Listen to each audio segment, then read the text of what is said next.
Assalamualaikum warahmatullahi wabarakatuh. Di sini kami akan mempresentasikan tentang musyawarah mufakat. Kelompok kami beranggotakan Muhammad Eko L200-200-137, Zulafin Rashidah L200-200-140, Syfaul Kolbi L200-200-141, Isnaini Intan L200-200-147.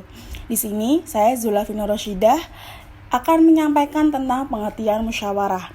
Dalam Kamus Besar Bahasa Indonesia atau KBBI, musyawarah merupakan pembahasan bersama dengan maksud mencapai keputusan atas penyelesaian masalah. Musyawarah memiliki tujuan untuk mencapai mufakat atau persetujuan.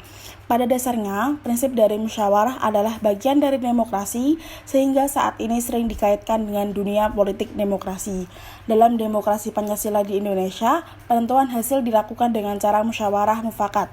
Apabila tidak ada jalan keluar atau mengalami kebuntuan, biasanya akan dilaksanakan voting atau pemungutan suara.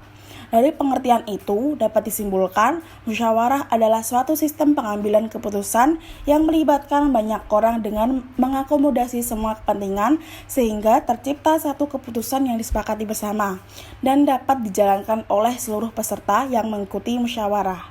Berikutnya akan disampaikan oleh teman saya, Isnaini Intan. Selanjutnya, saya akan menyampaikan ciri-ciri musyawarah. Ciri-ciri musyawarah ada 4. Yang pertama, dilakukan berdasarkan atas kepentingan bersama. Yang kedua, pendapat yang diusulkan dalam musyawarah mudah dipahami dan tidak memberatkan anggota musyawarah. Yang ketiga, hasil keputusan musyawarah dapat diterima dengan akal sehat dan sesuai hati nurani. Dan yang keempat, mengutamakan pertimbangan moral. Selanjutnya, tujuan musyawarah. Dalam bermusyawarah, ada tujuan yang harus dihasilkan atau diputuskan, yaitu ada 3. Yang pertama, mendapatkan kesepakatan bersama sehingga keputusan akhir yang diambil dalam musyawarah dapat diterima dan dilaksanakan oleh semua anggota dengan penuh rasa tanggung jawab. Yang kedua, menyelesaikan kesulitan dengan memberikan kesepakatan untuk melihat masalah dari berbagai sudut pandang, sehingga keputusan yang dihasilkan sesuai persepsi dan standar anggota musyawarah. Kemudian yang ketiga, keputusan yang diambil dengan musyawarah akan lebih berbobot karena di dalamnya terdapat pemikiran, pendapat, dan ilmu dari para anggotanya. Materi selanjutnya akan disampaikan oleh teman saya yaitu Syfaul Kolbi. Oke, untuk materi selanjutnya yaitu manfaat musyawarah. Manfaat musyawarah sendiri yang pertama yaitu melatih untuk mengemukakan pendapat. Jadi dalam bermusyawarah itu nanti kita sebagai peserta musyawarah itu mempunyai hak untuk mengemukakan pendapat kita. Kayak gitu. Jadi kita juga melatih juga keberanian kita dalam mengemukakan pendapat dan berbicara di forum seperti itu. Terus yang kedua, masalah dapat segera terpecahkan karena musyawarah itu tidak hanya satu orang. Jadi untuk memecahkan suatu masalah itu lebih cepat karena pemikiran atas untuk solusi yang diperlukan itu terdiri dari beberapa orang seperti itu. Jadi dipikirkan secara bersama-sama sehingga akan mendapatkan solusi yang lebih cepat seperti itu. Terus yang ketiga, keputusan yang dihasilkan mempunyai nilai keadilan. Karena musyawarah itu tadi terdiri dari beberapa orang dan hasil keputusan yang dihasilkan pun juga melewati dari beberapa pola pikir orang tersebut, maka sudah dipastikan untuk hasil musyawarah itu memiliki keadilan. Terus yang selanjutnya yaitu prinsip-prinsip musyawarah. Yang pertama, musyawarah bersumber pada paham sila keempat Pancasila.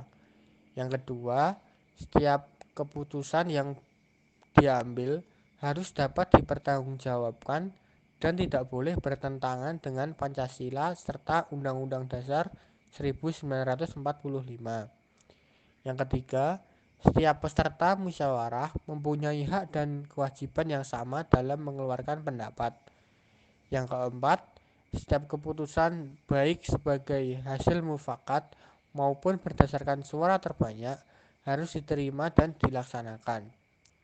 Apabila cara musyawarah untuk mufakat tidak dapat dicapai dan telah diupayakan berkali-kali, maka dapat digunakan cara lain yaitu dengan pengambilan suara terbanyak atau voting. Untuk yang poin terakhir ini, misal solusi yang dihasilkan lebih dari satu nih, nah itu kita bisa melakukan voting kayak gitu. Jadi untuk menentukan solusi mana yang memiliki suara terbanyak, maka solusi itu yang akan dipilih seperti itu. Untuk next materinya yang ada di next slide akan dibacakan oleh teman saya, yaitu Rama Eko. Contoh musyawarah mufakat. Contoh musyawarah mufakat dalam keluarga yaitu musyawarah pembagian tugas bersih-bersih rumah. Contoh dalam lingkungan masyarakat, pembentukan panitia ulang tahun desa. Dan contoh dalam lingkungan sekolah, musyawarah pemilihan ketua dan wakil OSIS. Mekanisme yang baik dan benar dalam musyawarah mufakat. Yang pertama, seluruh anggota mengikuti musyawarah harus mementingkan kepentingan anggota, bukan pribadi. Yang kedua, seluruh anggota dapat mencerna dan memahami apa yang sedang dimusyawarahkan. Yang ketiga, semua anggota harus sadar bahwa keputusan yang diambil adalah keputusan demi anggota. Dan yang terakhir, seluruh anggota wajib menaati peraturan yang telah ditetapkan. Sekian presentasi dari kelompok saya. Bila ada salah kata, saya mohon maaf. Wassalamualaikum warahmatullahi wabarakatuh.